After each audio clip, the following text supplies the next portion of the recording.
This is Chris Cunningham, the co-founder of ClickUp, a $4 billion project management software that I've been using in my agency for over 3 years. Take all that and put it in one place. And that's why I think agencies like yours like us so much. In the next hour, he's going to share his secrets to building to a $4 billion company. You can catch these people getting complacent. Right. So I think if you see that ocean is looking complacent, they're not shipping as fast, the giants are kind of sitting back and chilling, then that is your time to attack and build your own. And he talks about how he built a business to a multi-billion dollar evaluation. He had a near-death experience. We built ClickUp to 22 mil in ARR before we took any funding. We want to be a $1 billion company. That was like the big thing. Why you need to systemize your agency if you want to win? They're updating their tasks. This is how I'm moving forward to it, so we can see everyone working. And the most common mistakes that people make when scaling businesses that keeps them stuck and unorganized.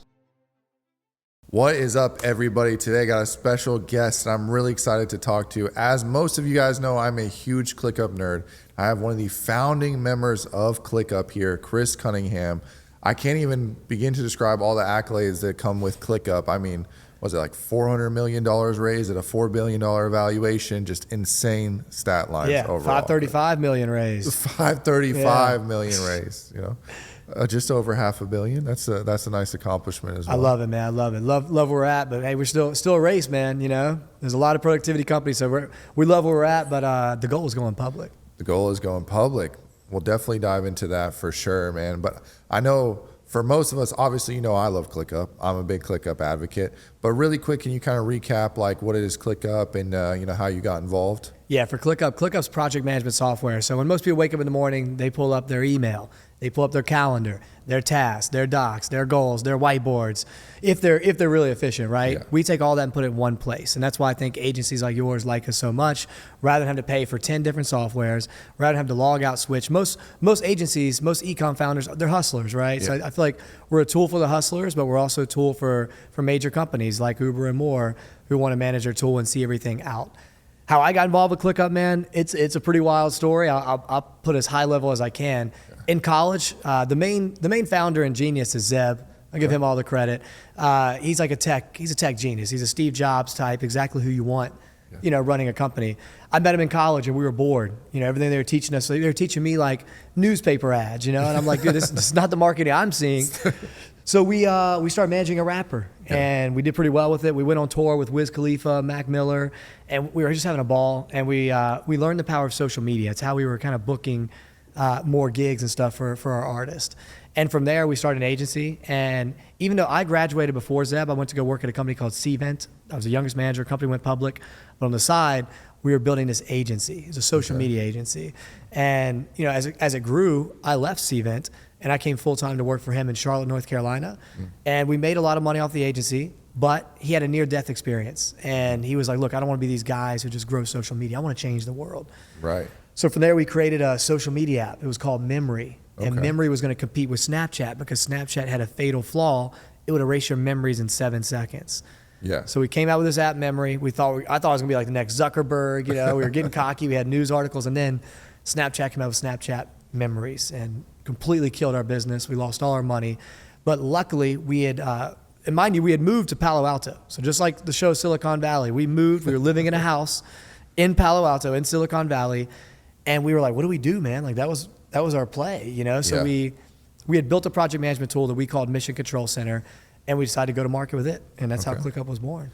Nice, man. So that's exciting to see. Now, tell me about like the initial startup. I know a lot of people that follow me are marketing agency owners. So we started from like zero with nothing. Did you guys like raise initial capital? Sure. Did you bootstrap in the beginning?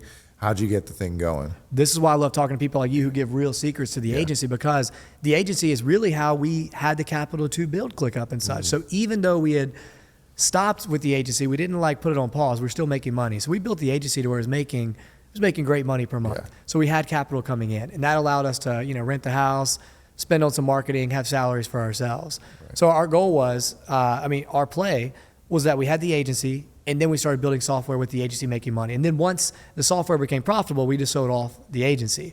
But we didn't. We built ClickUp to 22 mil in ARR before we took any funding.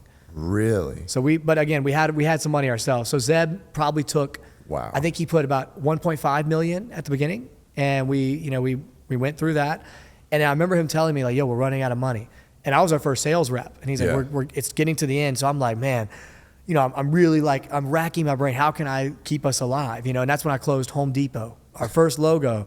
And then as soon as I closed it, I also closed Randstad like 2 weeks later, biggest deal in company history. And then little I know, Zeb had already put another 1.5 in just in case, but he made me think that we had no money left. So genius play on him, because it really like, it showed me where I could go, because I didn't want these people to lose their jobs, and I didn't want this mission to end and go back and work a regular corporate job. Like I was not doing that, right? So I think you always find, I think it's a good trick to put yourself almost at the limit or at the line. But that was our play. So we had the agency money, invested into ClickUp, and that's kind of how we pushed to get to funding. Pressure makes diamonds. I love it, man. So I don't know if you can talk about some like the initial acquisition strategy. I'm always curious to hear that. When you're like bootstrapping, how are you getting the first initial users? Did you go like direct to like normal everyday business owners? Did you go for like the big Home Depot, Randstads right off the bat? You know, give me some sauce. You ready for this? I'll give you the sauce. So, and this is why one of the biggest goals I tell people is be scrappy, right? So our scrappiness was, at the beginning, I was, again, the first sales rep making call after call. No one cared about ClickUp. No one knew who we were, right? It was too risky. They're like, I'm going to go with Asana or something who's been around for a while. Right. But the way that we started cracking through that was we built this tool called AppGator. We just made it up ourselves. Not really a real tool you can use. But what AppGator would do, that's why I love being around tech geniuses. It would take bad reviews from every single competitor I had. So let's say someone's like, oh, I hate Asana, and they give it a 2-star on Capterra. Or Trello sucks, and they give it a 1-star on GetApp. That would give me an automatic lead. It would give me their LinkedIn, and I'd hit them up on LinkedIn and say, hey, look, I see why you gave Asana 2, so I hate Asana too. That's why we created ClickUp. Check it out. I'll give you a free trial. I'll walk you through the thing. And so that's what I started doing. I started going after and picking this low-hanging fruit and just making friends. And it still took time. The product wasn't amazing. Like, we were building it, right? We only had like 3 views, but they saw what we were building. And that's how I eventually got to the first customer, Perry Worth, I'll never forget his name, from Accenture. He was a really big guy into trying software. He's like, look, you're not to where these other places are, these other companies are, but I see the way you're shipping every week. You're building in a way that's customizable. I'll pay you. And I didn't even know how to take his payment when he agreed. I was kind of so shocked. I said, oh man, we got to figure, I need like, Zeb, how do I take his payment? I made up pricing on the call. And from there, you know, I went for 50 no's every day. And after closing the first deal, I never really got to 50 no's again. I kept closing, and then I got to the Home Depots. But we started with just one-off, just anyone we could get using the tool. And then we started chasing them. I was always chasing the big deals until they came. I love that, where you said like, hey, 50 no's, you know, a day. What would you say is like the estimate of how many no's you got before you got that like first yes? I was making over 100 calls a day. So I was just, anyone I could find, anyone using the tool, I'd hit them up. And it was rough. I mean, I think it was one of my mentors, Robert, kind of gave me that philosophy. He was like, dude, just go for the 50 or 70 no's a day. Just hit it. And that way at least felt like an accomplishment. So even when I got the no's, like, okay, at least I'm moving forward.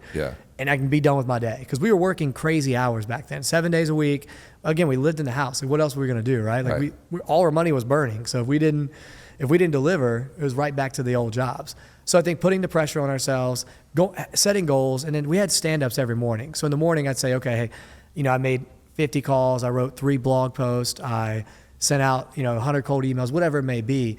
And so each day we knew what progress we were making. So there wasn't like a day in which I could come in the morning and say, oh, I just made 5 calls. I couldn't do that. I had to really put the work in every single day. Right. That's so interesting because, man, I hear like, a lot of marketing agency owners or beginners in business all the time. They get their first no or their first rejection and they're like, I don't know if this is for me. I don't know if people want this, right? And you love it too, like just the pure brute force, like sales tenacity to say like, hey, I'm just going to get these, because all it takes is that one yes, and then you build that momentum pretty quickly. So I love that, man. So when you started getting those first initial customers, a lot of it you said was like cold calling, cold emailing, using the, the custom built software. I love that. Now, when you started getting like a little bit of capital, did that change to more of like a paid ad strategy? How did the acquisition strategy change as you guys grew? Yeah, definitely. So, another one I didn't name early on, we got really good at SEO. We got really good. We hired an expert and we just got ahead of the game in SEO. So anything you would search for back then, that was a big way. So that became our next kind of channel for us was SEO. And then as we started becoming profitable and getting money in, paid became a big part of the game. At the beginning, we weren't great at paid. I was running the ads, and I was not some expert. I was decent. I remember reading the book, like reading some huge book, trying to get good at ads, and spending like my first $50 a day with 0 clicks. Just wondering like, what did I do wrong? But eventually we got there. And now, you know, we ad is a massive part of it. We have a major team that's solely dedicated towards it. And a lot of my job is creating the content that converts better. Right. That's why organic social is such a big play, because like what we're doing right here, we can test, we could try something out. I'm a big major component of testing. I test, I care about data. I'm sure you do too. I obsess over it. And that's the difference, right? Like I know if a video is doing pretty well on TikTok or maybe Instagram, that it's probably gonna be well on an ad, but I need to change it. Right? It can't be the exact same. That's where a lot of people mess up. So that's why I still learn from content like yours, from other people who are really good at ads. I'm always watching what's working for them, but still doing it in my form. Like ClickUp has like we have 2 different styles at work. One is like this funny, catch you off guard, like just make you laugh style. The other one is just really showing the product and addressing use cases right away. Use case. You could save this much time. You could be this much better if you use this tool. Nice. You know, so you say you started building out the core marketing team. Can you give me like a rough breakdown as like what your marketing team looks like these days? Yeah. So at the beginning it was just me, and then we went with SEO. Then we got, kind of like a VP of marketing who ran things. Now our marketing team is quite large. I would say it's broken up into different teams. What we've learned as you grow, and where I think a lot of companies make mistakes, is they just think you need one major team and all that. I think the better thing is to have, we call them like almost like SEAL 6 teams, you know what I mean? Like 6 people or less, and they attack a certain problem. So I know that we have 6 to 8 people on the ad team, right? And some might be focused on YouTube, some on Instagram, some TikTok, some creating, some strategizing, et cetera. Then I know that we have maybe 5 to 6 on the SEO team, and they're running out. We have probably 3 on the blog team, and they're just we pump out blogs. We have a ton to still keep the SEO high. Then we have, like 6 on my team, and it's including 2 actors who are acting every single day. We're shooting content as you and I speak. My actors are creating content right now. Right. And so we have a formula for that. And everyone has goals. Everyone has KPIs. Everyone has functions. And that's kind of how it goes. So I think the marketing team now is probably like 70 or 80 people. It's a pretty solid, we're 1,200 employees. So I think it's still even pretty lean for all we have. And some you could call half marketing. You could call them product marketing, et cetera. But we're around probably at 70 to 80 mark. Right, man. 70 to 80 people in just one of the departments. It's almost like you really need some kind of like project management tool to come in and like manage it all, make sure they make progress. Yeah, somebody should make something. Yeah, they should. We'll look into it. Yeah, you should look into that. But that's the beauty, is that that's why I love having ClickUp, because we know everyone's working, right? We don't track hours, dude. It's not like I'm sitting here telling people to log in, log out. I can see, we set goals, right? So it's like, okay, if I'm the ad team, I want to get our CAC payback to 14 months. I can see how they're tracking. And then they make bets towards it. Okay, to do that, we're going to test 300 ads, or maybe we'll go up to 400 ads, whatever it may be. And so we're watching them, and every day they're updating their tasks. This is how I'm moving forward to it. So we can see everyone working. It's not micromanaging. We want to see the plan come together. Absolutely. I love it. What would you say the breakdown in terms of acquisition looks like these days, from like paid advertisements, organic, SEO, affiliates? What would you say is like the main bread and butter, and how do those break down? Great question. It's definitely still paid. Like since I focus a lot on organic, I'd love to be like, hey man, organic's taking over. Organic is a solid driver. It's got our acquisition model down, because I know it works on organic. It definitely saved us a ton of money on what ads we run, how we run it. Our CAC paybacks went way down. But I would still say it's probably 65% paid, because we've dialed it in so well. And so why not? Like, if we got cash, right? So like if we know it works, we know we're getting more leads, we're going to keep doing it. Organic has definitely become larger though. With getting anywhere from 150 to 200 million impressions every single month off organic, that's a ton. And that's top of funnel. And then, we're still going to catch you in that middle of funnel. And I still even use, we call them the HR guys, the 2 actors that we have. I'll still even use them bottom of funnel, because if someone is interested and they say, oh, like we really love the HR guys, we love your videos, we'll make them a custom video. We'll send it right to them. And I now have a tool. It's in stealth mode. I hope I can talk about it. I'll find out after. But a friend of mine, Steele, is starting a company called Quinn. And what Quinn allows me to do is take all the followers that I've gained, or all the followers that I have, and identify who they are. Because on LinkedIn it's easy, but not so much on Instagram and TikTok. So he let me know that the COO of McDonald's follows us. So that's a pretty big deal. So of course I'm going to make him a custom video and turn this into a sales motion for my sales team, because there's a much, rather than sending him sending a cold message to him, I'm going to send a video with the HR guys doing something funny, dancing. We'll definitely get 1 out of 4 or 5 of those calls. So that's like a new sales motion I'm creating. I love it. I love it as well too. Now, can you talk about like acquisition strategies for the big guys, like the big corporate packages, the corporate deals, like Home Depot, you said Rand's. How do you lock in those kind of deals? Yeah, those kind of deals, a lot of it has been networking for me. Really? A lot of it is like going to events like yours. I'm going to a VC dinner tonight for Atomic VC. You know, I'm out and about. I go to these events, I meet people, and that's what it is. I met someone who knew someone at Home Depot. But the real key, what I'll tell you is if you're a software like ours, the key is get a small team using you first. So that's what I did at Home Depot. I had just their marketing team was using us. Marketing teams love ClickUp. So I was like, let's get them on. I know we're better than other tools they're using. And we got them on. And then they were addicted. And then from there, they're like, I'm tired. I had to log back out into the terrible software to work with my engineering team. And so they showed them like, hey, look, I get the Jira has a few things that maybe ClickUp can't do, but it's so clunky. Like you can do most everything in ClickUp. Come over here. And so a lot of times that's what happens. Eventually, the marketing team shows it and likes it so much they can't work in Jira, but the dev team can work in ClickUp. So we infiltrate and then we expand. We call it land and expand. We've done it for years. We still do it. We get a champion, right? We find one person who loves us, and that might be. We have an insane community team. We have a girl named Trish who came from OpenTable. Trish, who came from Yelp, and she is amazing at throwing events. So twice a week in every single city, we're throwing these dinners.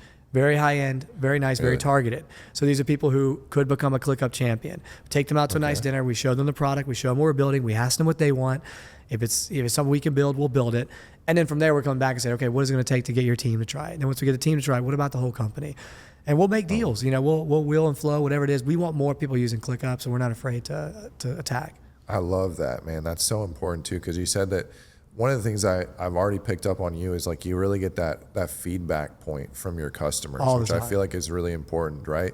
Because you mentioned too that the software you originally had would find like negative reviews or bad comments about other people's software, and I feel like when Tesla's optimizing their AI software, right, to drive your car down the road, they don't look at the car when it's just cruising down the highway on autopilot. They look at the data points of when do you have to override the AI and grab the steering wheel and kind of drive it, right? So that's always a big data point that I look at in our company is like anytime something goes wrong. Yeah, that's where you need to focus on, right? And there's no ego about it, right? Like we want to improve. Like everyone's going to make mistakes, no problem. And I want to see what those are.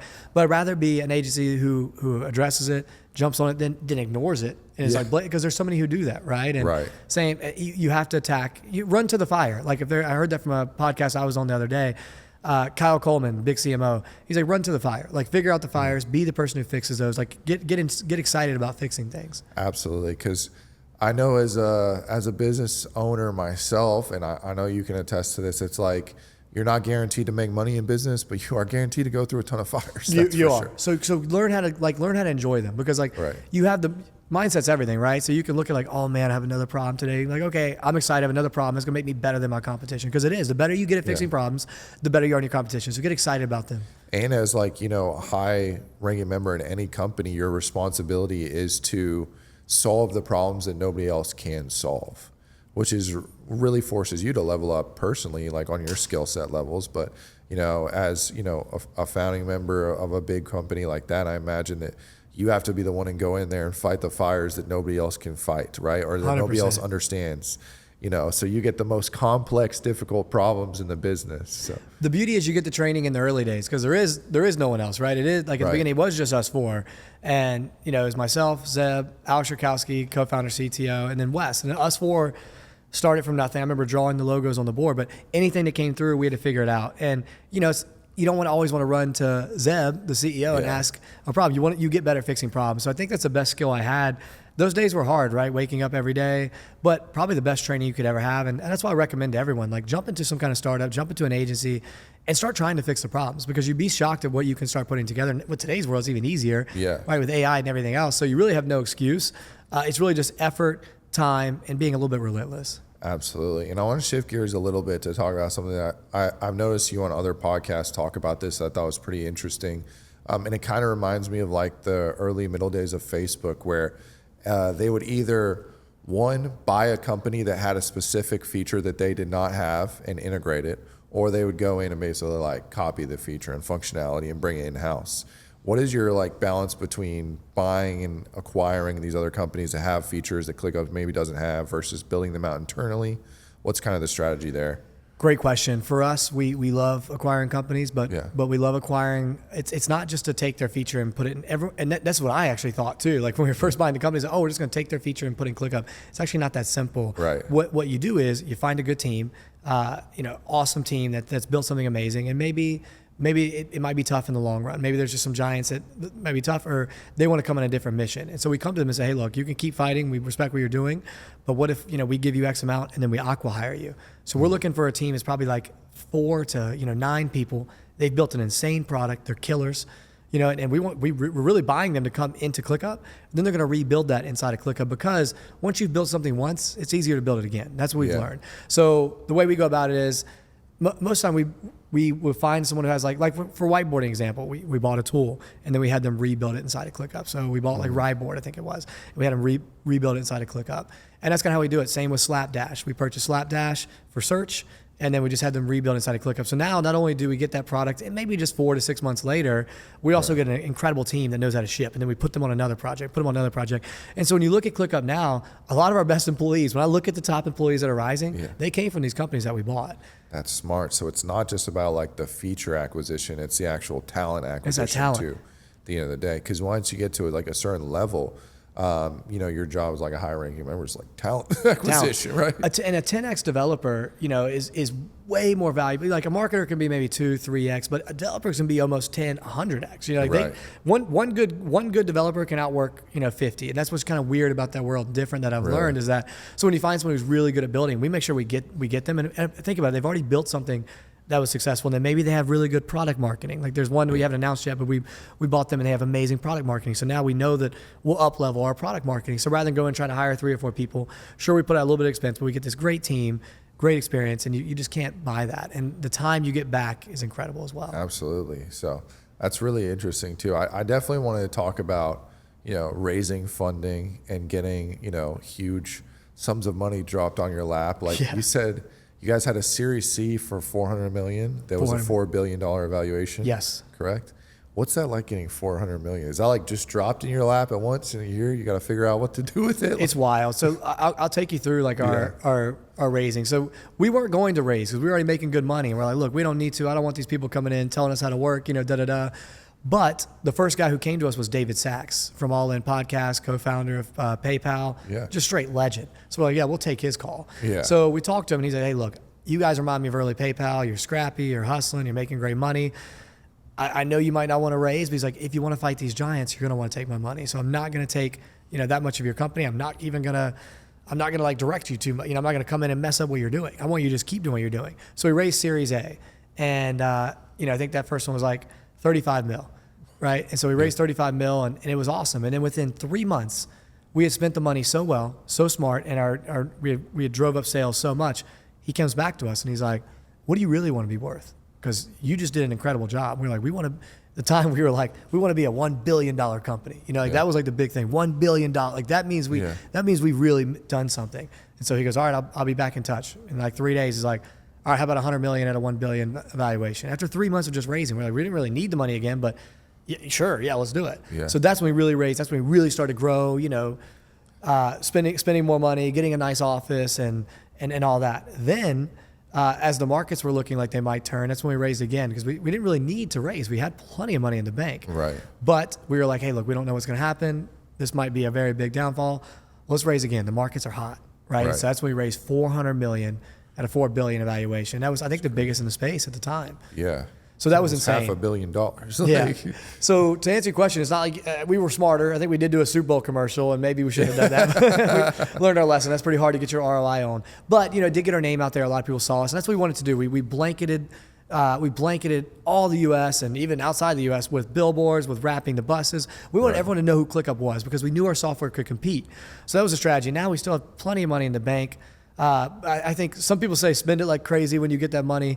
I think what we do is we're very focused on the spend. Find a way to get your spend better, to get your CAC payback down, find a way to get better talent, better employees.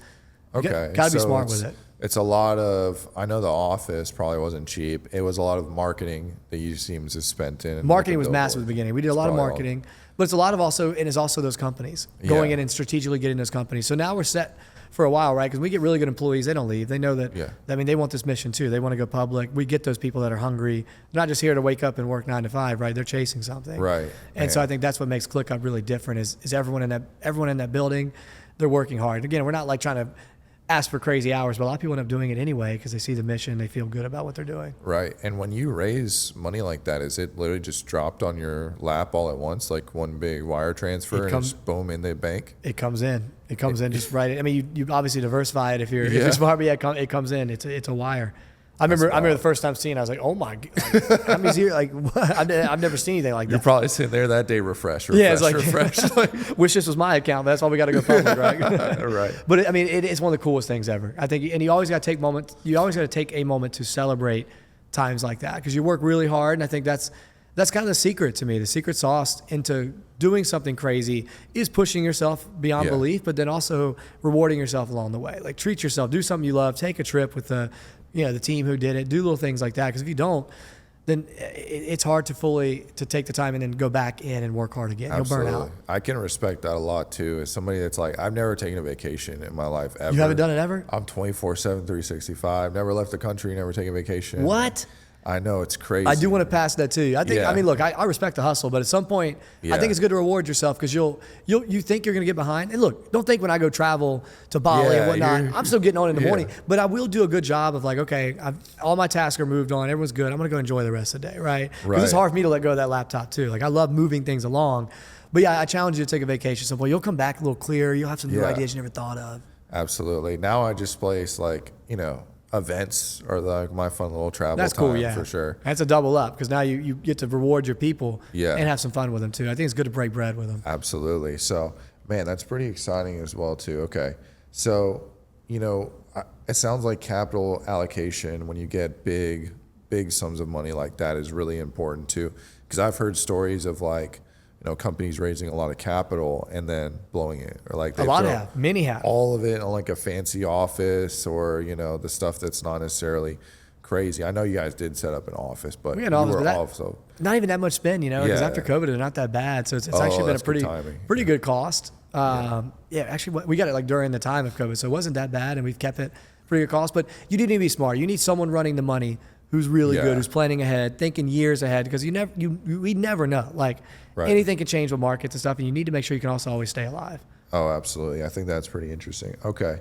And you said that, the goal is to go public, right? The goal is to go public. Do you have like a time frame in mind around that, or is it relative to, I imagine, market conditions as well too? Market conditions are a big one. I think we're getting pretty poised. I think we're close. So it could be 2 to 3 years, right? Yeah. I think that's like a nice sweet spot we love to see, but could be shorter, could be longer. So by the markets will really decide a lot. Oh, that'll be exciting. I want it, man. Trust me, it's a big.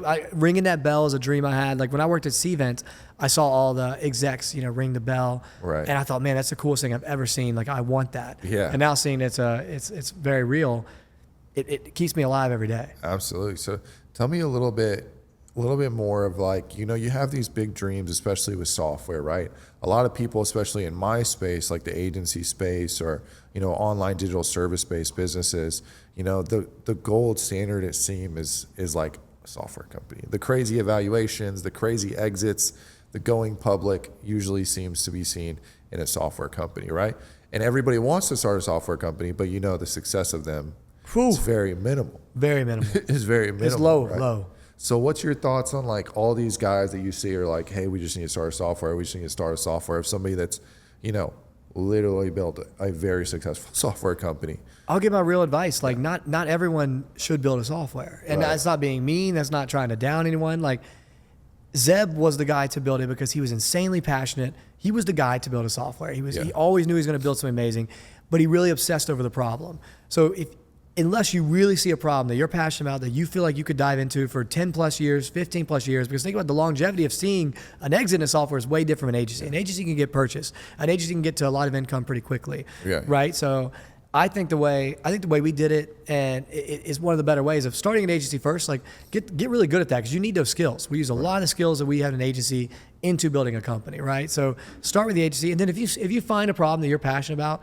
then maybe dive in, but do it in a way where you're still running your agency. Don't just sell your agency and go all in. I know some people say that. It's not my piece of advice. Like, we still had the agency. You can pay someone to run it and keep it going and keep the cash coming in, and then dive into your other projects. Start an agency. You heard it. Start an agency. I mean, I can't say it enough. I still love to do agency work on the side. I still love to work with agencies.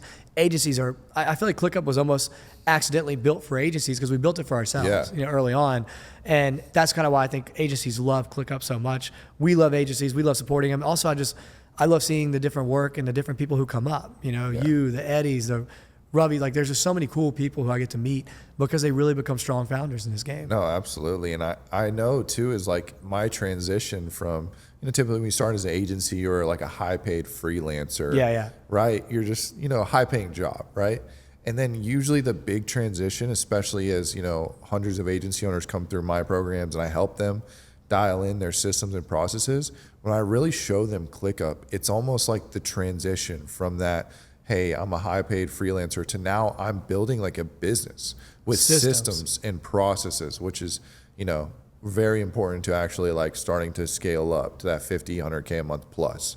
If you don't have it, look, even if you don't use ClickUp, it's not an oversell. Like, no, you should ClickUp. use ClickUp, but you got to use something, right? Like, you got to use something because that's how people scale. Because you are a freelancer, but then at this point, if you have the systems in place, you have the task, when a client's onboarded, you know exactly the play to do. That has the same task lined up. When you move statuses, you know how to check and balance. You know how to make sure things are good. You run dashboards. You can so for you now, you can watch your agency, you can watch the agencies you're helping with, and see by the numbers and probably start diagnosing problems just because you know so well because you're in the details. Absolutely, I think that's really important there too. So I'm excited. I know we can nerd out about ClickUp all day long. Oh yeah, I could go too much. For sure. But I love ClickUp. Like I've told you before, man, my Sunday chores are in ClickUp, haircut appointments, everything is in ClickUp religiously. Because why not? Like once you get that organized, and I don't know if you've seen the new calendar update, but the new calendar now has it to where you can say, okay, these are like, let's say, I want to break down our podcast. You can assign like 5 tasks, and it'll automatically say, like, it'll schedule time for you to work on it. And if you don't finish it, it'll reschedule it. Like if you say, oh, I didn't complete the task, it'll reschedule. So it really stays on your ass to get your work done too. And that's what I like, is I'm OCD about my calendar. I don't really like people just setting meetings to set meetings. Like I want to know what the meeting purpose is, and then also I might have an hour to work. I might have an hour to plan content with you. Like that's the game. If you're not planning everything, I don't know what you're doing really. No, absolutely. So I know it's exciting too. I'm curious to see your thoughts before we talk about like what AI leverage points ClickUp has started to add and introduce to their software stack. But what's your thoughts on like all these software companies having to have like an AI component, or just being like the most important thing? Like we're like Uber but with AI. We're like this but with AI. I know why they're doing it. Yeah. Because the investors are still so hot on AI. Yeah. It's like everything, man. It came out, it's new, it's hot. It's always gonna be important, but it's gonna slow down a bit. But yeah, I think right now it's like all your investors are like, hey, what are you doing with AI? And it also just gets more attention with AI by adding AI into it. And people were even using AI to get higher valuations before AI was really out like this. But I think I think another reason is they feel like it's an easier play, right? Like, oh, I can understand, I can use it. And a lot of people associate AI with not having to work, which is not the case. And also there's a fear of like AI is going to take everyone's job. Not the case, right? Like, I mean, there's still going to be plenty of jobs. People do need to learn to use AI. I do definitely suggest you start studying it in some way, shape, or form. I'm not saying you have to be some expert, but I mean, there's still probably, I would say, like maybe 70% of the world doesn't know that you can take a file or a doc and just transcribe it. And that's just crazy to me, because why? That is so time consuming. Oh yeah, it's crazy. I know that clients would always need like agencies like myself, because I've had millionaire doctors like, Nathan, I got this email, this like MP4 file. How do I save it to the computer? And I just drag and drop it to his desktop. Their mind is blown. And I'm like, all right, but that's it. Millionaires. And there's tons who still don't know AI, right? Yeah. There's people who are probably running big hedge funds right now who don't actually probably use GPT or Claude or whatever in the way they could. Exactly. Which is crazy. So we got to take advantage of that. And you think from, a tech perspective, you probably have a better pulse on this, but it's probably going to be crazier than even like, going from, physical mail to email, going from, like dial up to full speed internet, going from like, telephone landlines to now mobile devices that are supercomputers in your pocket. It's going to be crazy. Yeah. I don't even know if I still understand the full but I just see how fast things are being built, how fast things are changing. I mean, you look like Adobe Photoshop was basically replaced by Google yesterday, Right. with that new Google tool you can use. It's just nuts. Like things can be built so fast. And so I think you really got to be on your toes. And I think that's why marketing is really big. I think agencies will always still be great because people still need to differentiate their different tools, right? So like you have to, and AI is not going to be able to create ads. I've seen it, man. Like I don't think it'll ever still be able to be a human. No. I just don't see that. It's like what we're doing right now, you can't replicate. Yeah, and it's still too left on the individual at the end of the day, because most people go into ChatGPT and say, hey, ChatGPT, write me an ad. And then it comes up with the most garbage. Versus like, if I get ideas from ChatGPT, here's the transcriptions of my last 30 best performing ads of all time. Now do some other variations of that. And now it's going to hit. Ideas. And you build your own GPTs, right? Yeah. You'll build your own, it gets to know you. But people, it shocks me, and they won't even at least put the prompt, like at least study prompts. Don't just go and say, hey, make an ad for me or turn this into an ad. It's going to be trash. Yeah, study the prompts. They had the CTO of OpenAI come in and write out like how to create the perfect prompt. That was really interesting too. I got to check that. Yeah, I'll send it to you. It's like a very image centric that, really breaks down how to set up the perfect prompt, because it's prompting at the end of the day. Of course. So it's like, I'm pretty sure it probably starts like who you are, what the purpose, because the more you explain to it, the better. But you do have to have a certain, you can also over explain too. Yeah, you can over explain too. So the way that you set it up is really important. And then you can even prompt your prompts. Like one of the best prompts ever is like, hey, I'm trying to solve this problem. How would you write a very well descriptive prompt on solving this problem? There you go. And then you paste that prompt. And it's money right back into it. But people don't learn these small things. You can use ChatGPT to use ChatGPT, right? Yeah, I love it. It's funny. So how is like ClickUp currently leveraging AI in their software stack? Yeah, I mean, look, as a company, we even do trainings inside to make sure everyone knows AI, because you can be 30-40% faster, if not more than that. In our stack, I think there's some cool tools. Like I really like Descript. Yeah. Descript is in our stack that I use to kind of. I'm not an editor, right? Like I don't got people behind the camera like this. So I do, but I'm not doing it myself. So what I like to do is I can edit things really quickly and have internal employees use Descript for that. As for ClickUp, the big one is writing, right? Being able to write. But what makes our AI different is now you have all your work. The data is trained on your work. Yes. So instead of having to go to HR and saying, hey, HR, what is our employee policy for off days? That is in a wiki, right? We can pull that from your wiki. There's no need to ask HR for that anymore. There's no need to ask for, different company policy. What holidays do we get off? All that you can pull. So I think that's really cool. And then also the fact that within chat, you can create tasks, So you and I we can be talking about something. AI will know to create the task, pull it, and it can even start putting a subtask. Like let's say it's like, hey, I'm onboarding a new client. Well, AI will know, okay, if he's onboarding a new client, this is Nathan's checklist. Like he's very thorough. He goes through this, and this. So it'll create those subtasks for you. So rather than going, it's just saving time. It's being quicker. It's thinking ahead. It's knowing how you work, and then knowing what you work from. And then when you ask questions, it can pull from your work. So like GPT can't do that. GPT is not inside of your workspace, right? And you can't go copy all your tasks in there. So that's why I like ClickUp Brain, because with ClickUp Brain, you can just talk about anything you've worked on, anything you've chatted with. It'll find anything so quickly. Right. And I think that's a huge point of ClickUp overall is like, you're not lying when you say it's like one software to replace them all, because it really is that for us as a company. And I train a lot of like the clients and the mentors in my program on this, or like the mentees rather. It's literally so important to keep everything inside of ClickUp, all your SOPs, your tasks, because you're building that brain factor of it, and it knows what you need to accomplish before you know that you need to accomplish it. It's really crazy. You can even say that. What should I work on today? These are the three. These are the three. What are my P0s? So we have this work system: P0s, P1s, P2s, and basically like a P0 is something you're working towards every single day, right? Right. A P1 might be a project, a campaign coming up. P2 is something small. So basically, you can help prioritize and say, okay, ClickUp, what you know what my goals are. What should I work on today? And it breaks it out for you, and it's so beautiful. And it'll give you the task, right? It'll say, okay, this one should take you 20 minutes. I'll put it on your calendar. Done. Right. And I saw that you guys too have the functionality where you can just ask AI to map out, say, hey, I have this project coming up. build out the roadmap for this project, and then it'll go boom. There you go. And then have it based off of previous feedback in your entire ClickUp as a whole. And if you do it off GPT, it's just going to give you a random roadmap, right? But now it knows your roadmap. You can say, hey, based on how my COO works, it's going to know how your COO works. You're in the same space. So it's like, we'll say one of your VAs is trying to work better with you. Based on how Nathan works, how should I build out this roadmap? And you'll be blown away because of that's the beauty of ClickUp and being in there. And then also, if you want to manage your team. So let's say you want to check in on your team and see how much they're getting done for the week. You can say, hey, give me a roundup of what all task John worked on from Monday through Friday, and it'll show you. You're like, okay, John, you only got 2 tasks done. We gotta move a little faster, right? Yeah. So that's beautiful as well. And I think one of the things that's like intimidating to a lot of people when they see my ClickUp is like the pure like SOP build outs on everything, the task templates. So when a client comes in, we have a templatized task. Then all of the subtasks, like go high level setup, ad account creation, things like that, are all templatized to a T, automatically assigned, and have the SOPs.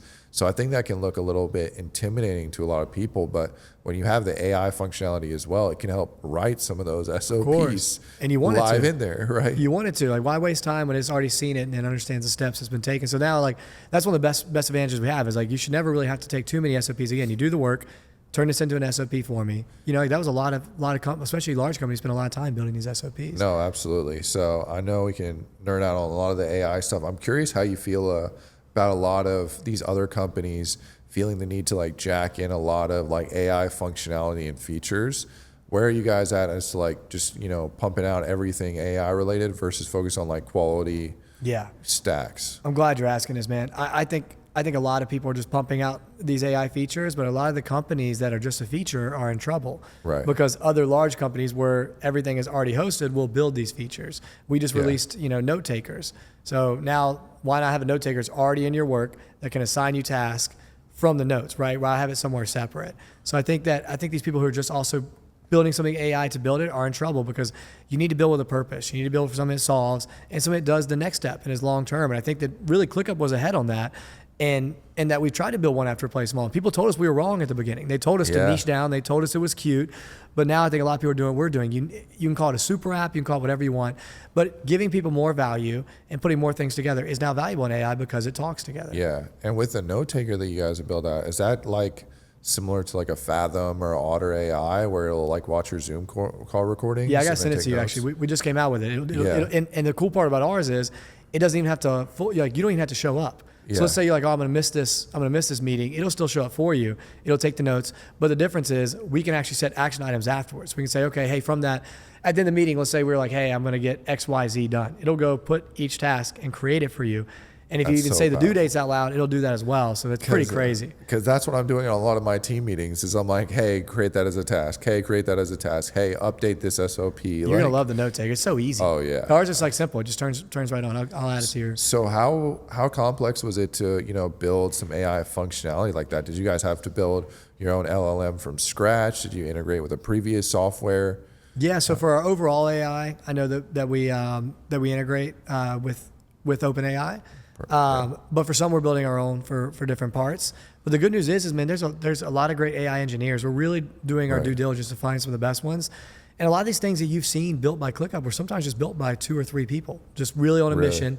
Because we've learned that sometimes they can move faster, just fully focused and getting it out there. We'll have other people come in and help with design, all that. But for some things, we really just take some of our rock stars and put them on these hard projects, and they keep delivering time and time again. I love it, man. It's so exciting too. Okay.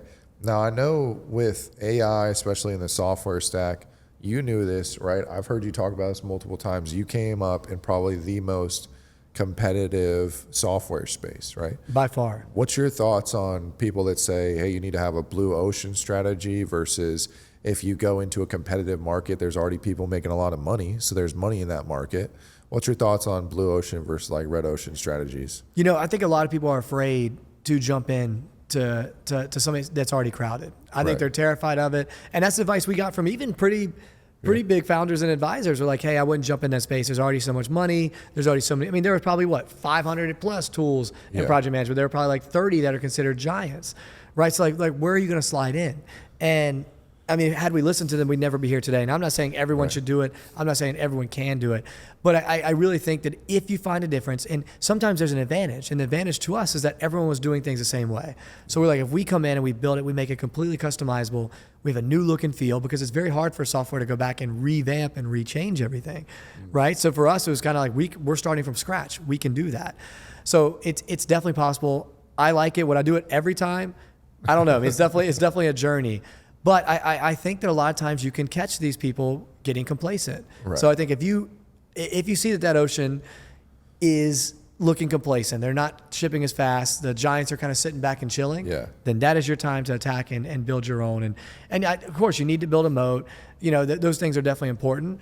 But focus on just building a great tool. Focus on, and also focus on making it cool. Yeah. You know, I can't say the factor of just like, I feel like ClickUp is cool. Sucker for UI and you know? like looking cool. Yes. Have a great UI, look cool, and then be cool. Like talk to the people who use your product, hang with the people, learn about them, build what they want, create cool content. You know, like that factor is starting to become more important in B2B because people want to use.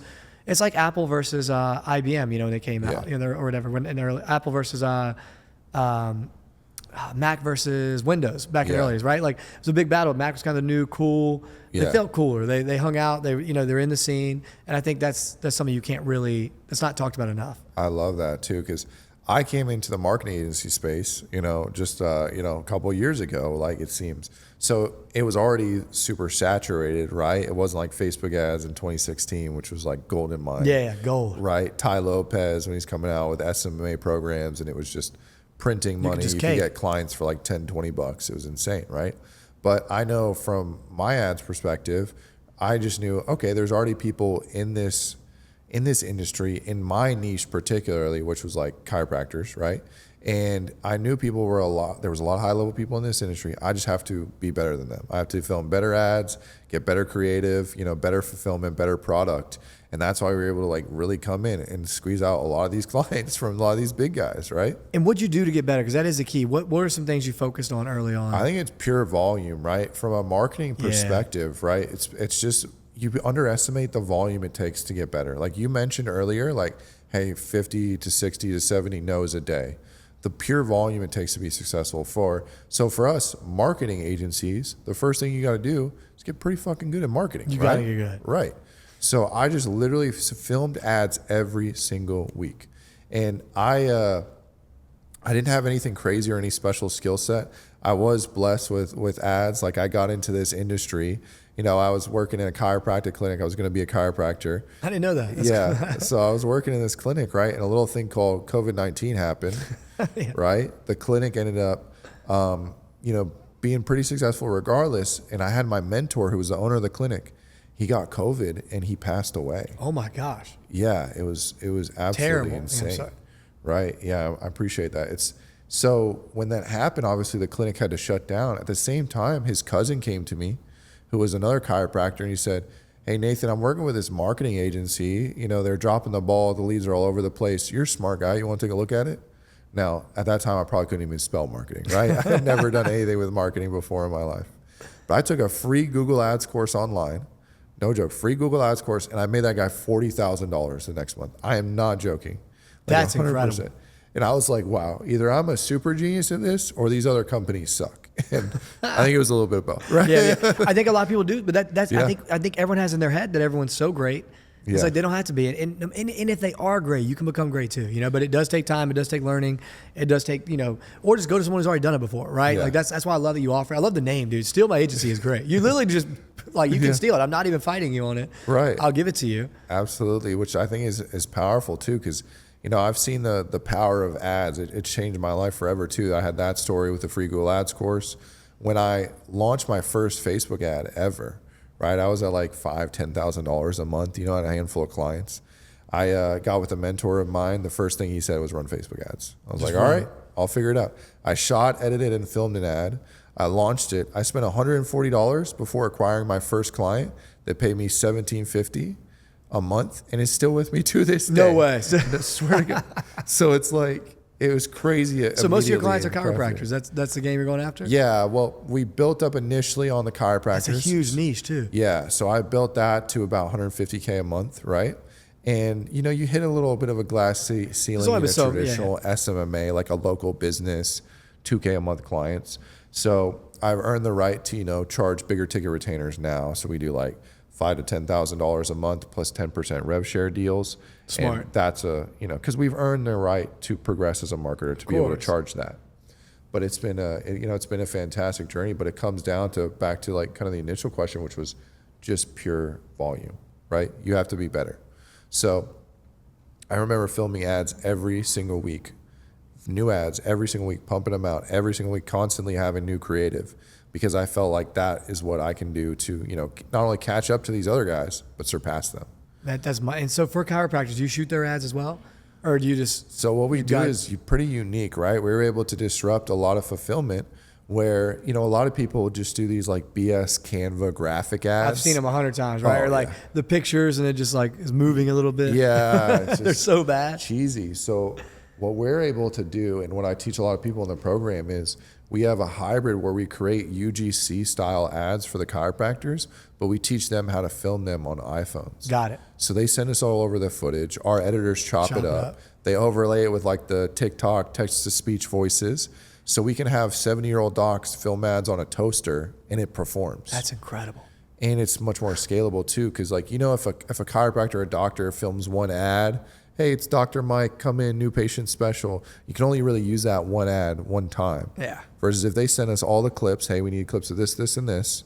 They send them all over that batch of clips, and then we're cranking hundreds of pieces of ad creative off of that. And see, same way, man. Different game, but we're playing the same. We're playing the same game. It's for ClickUp. Like that's why I'm having creators create every single day. Like every single day, I'm creating. Because again, then I learn, oh, this play is funny, or this caught attention, right? And then I'll just put it back into an ad.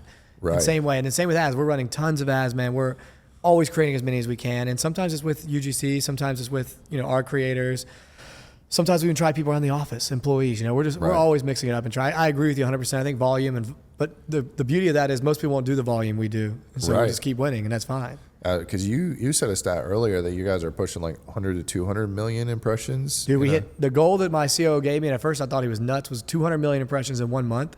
That's why I like that he sets these crazy goals. Organic. That's all organic. I can show you like I mean, it's a mix from TikTok, from Instagram, just last week I had a video hit like 48 million views, you know, like, and it's a comical video. It's funny, but I mean, I've seen the comedy page. But it's not selling ClickUp, right? But at the same time, you see it's ClickUp. We're always wearing a ClickUp shirt or something in there, but it still gets you following the page. It gets you excited. And then we can learn, okay, hey, how can this one got 48 million organic? How can I put that into an ad that will still convert? And that's like the game that I'm even still working to get better at.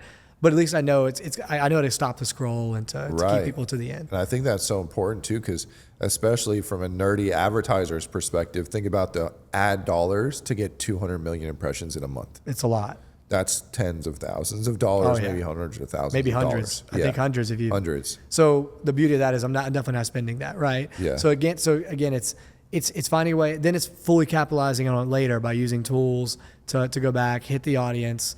That's the big play. But also, it's just even the brand recognition, the awareness. People saying like, "Hey, ClickUp's crushing it on social media." You know, like that. Just hearing that alone, I think is easier. And then when it comes to, all I care about is when it comes time for someone to buy, they give ClickUp a chance, right? And by me staying top of mind, it gives us a better play for that. No, that's interesting as well. What do you think in terms of like acquisition strategies for software companies?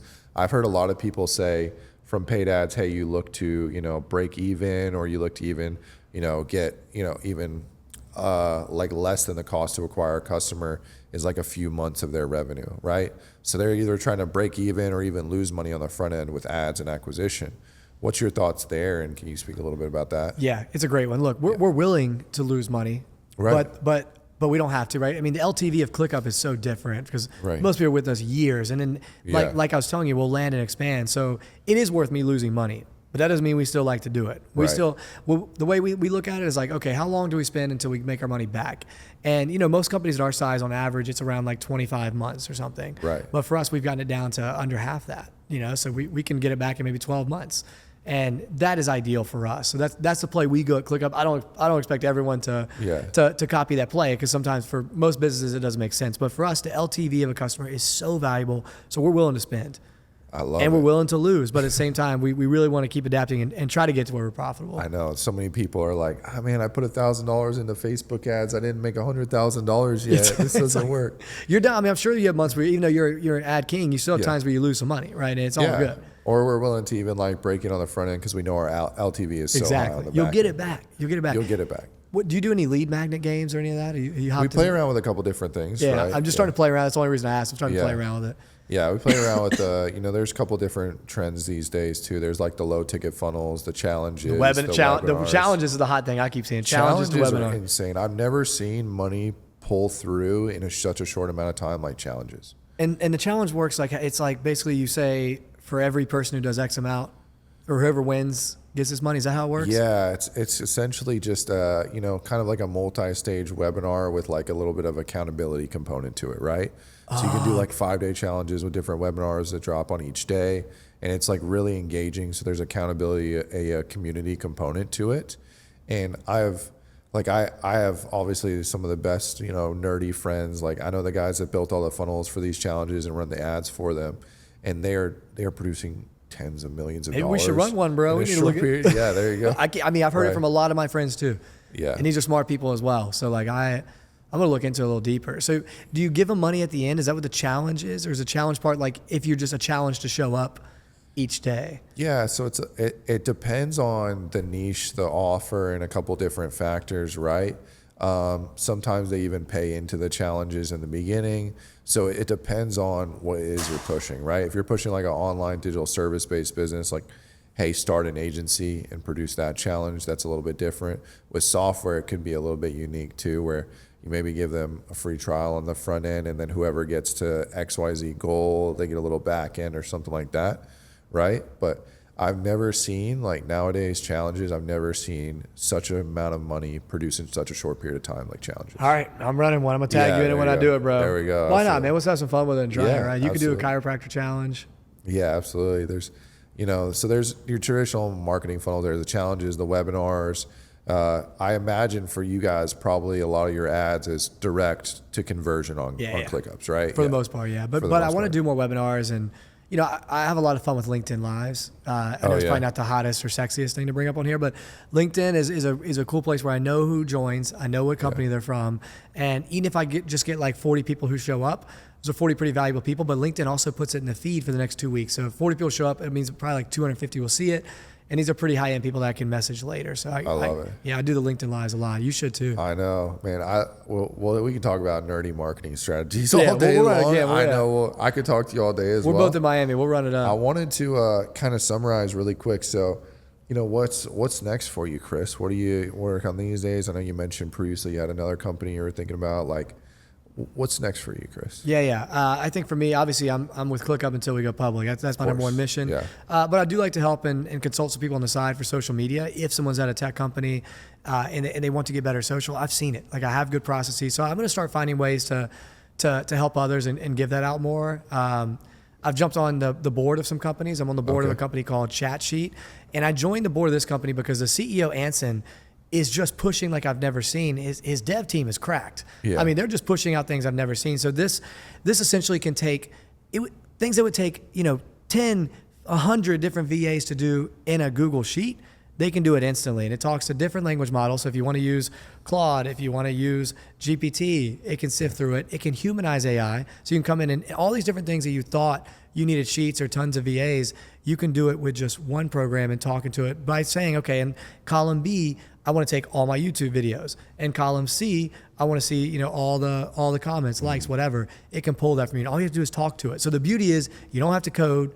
So it takes like average people like you and I who can't code and gives us the power, because right now the ones who can really 100x with AI are the ones who can code. So I think it kind of bridges that gap, and that's why I'm really excited to work more with them. What else is on my plate? I think it's main things. I'm gonna start focusing more on my own content. I put so much time into ClickUps. I haven't done as much on mine. Right. So I'm gonna start pumping out consistently. I'll be here at Content HQ more. Hey. I'll shoot more with you. I'm shooting some even on the streets of Miami. It's kind of fun sometimes just get on the streets because I think it's a cool look. It's always so busy. Absolutely. Yeah. What's coming up with you, bro? Man, we got the event coming up next week. I can't wait to speak at that, man. Yeah, I'm gonna come. I already have. I've already started. I'm basically gonna give like half the ClickUp story and half of like kind of how what I've seen in social growth and what they can use. Which I know you have a lot of good feedback on. So I know when we let the people know that you were coming too, they were really excited about it. I'm gonna give out some free ClickUp and stuff too. Oh, I'm really? hook up. Yeah, I'm gonna hook up. I got these guys. They love ClickUp. Sweet. You know I'll give them some. I'll get some. We'll give a couple people some free ClickUp. I'll see if I can get some. What date is it? Is it Thursday? Thursday, right? Friday. Friday. Friday I'll see if I can get some swag shipped in as well. Oh, that would be sick. Yeah, man. That would be sick. Absolutely, I need some ClickUp swag. Yeah, right? I gotta get you some too. I hope we know. got something that fits you, man. I'll find some. We got some sick jackets and stuff. I'll get down here. No, that's awesome as well too. So man, I'm excited about the event, but just growing on, you know, the agency side of things and helping out more people. You know, I feel like I have a responsibility. I care a lot, like as a marketer online, right? You see a lot of these marketers that just, you know, scam. It drives me crazy. There's a lot of scamming going on. Yeah, because they go in, they run it up, they have the Miami penthouse, and for a the bit. rented Lambo for like 2 months, and then they just disappear, right? And they're out. Baller Busters post them. Baller Busters posted them, absolutely. So man, I feel like almost a responsibility because I have like, I don't, you know, share too many numbers publicly, but you know, last year we had sub 5% churn rate in our group in a coaching program. Wow. In a info product coaching program. I don't even think I've ever heard that. True churn percent. And you know what it is so far this year? It's under 4. Like in a true info product coaching program. I'm so proud of that. And you know what it is? Dude, it's ClickUp and systems, right? ClickUp systems, and you're delivering. I feel like you're a guy. Every day you're showing up on content. Like you're not gatekeeping. Like I mean, before we just ran into each other in the hallway, I'd been following you. Like I don't follow everyone. I was like, man, this is some good content. And it wasn't about you using ClickUp. It was about like, okay, I kind of miss the agency days. I want to relearn and come into. So I've just been learning by, you know, I think you're pretty almost every day, bro. You post every like day. Because you pop up my feed each day. I know your stories, man. I know about being the, you know, being a valet and going out to the hotel, the Rich Pickle Hotel, and then connecting people. I was actually telling a kid a story like that. He was asking for advice, and I was like, dude, just get around the people with the money. Like add value. So many people are like, I know my worth. Like if someone valuable for me, I can do work for them for free. I'm going to do it. Right. And then just have the connection. Exactly. Because I remember like I was driving back when I lived in Georgia, I was driving an hour to the richest area smart to work there for $15 an hour at this chiropractic clinic. Because I know like, hey, somebody one day might see like, yeah, you're a smart guy. Why are you doing this? You can do this and make so much more money. And that's exactly what happened. And it happens. But you have to have that vision, right? And you have to have that care and put in the time because you just did it for 2 months. Yeah. It might not happen, but you do it for a year and a half, it's going to happen, right? No, so that's just like, I try to give that to all the young people, man. Like just do things like that. Don't just be chilling. No. It's great, man. So Chris, I know I could talk to you all day. This was a blast, bro. I appreciate you having me in, dude. Absolutely. It was a great one. We'll kind of wrap it up there, brother, but appreciate you having Let's hit it, man. coming on as well. Oh, perfect timing, yeah. Perfect. Awesome. Man, that was great, dude. I didn't realize that much time went by.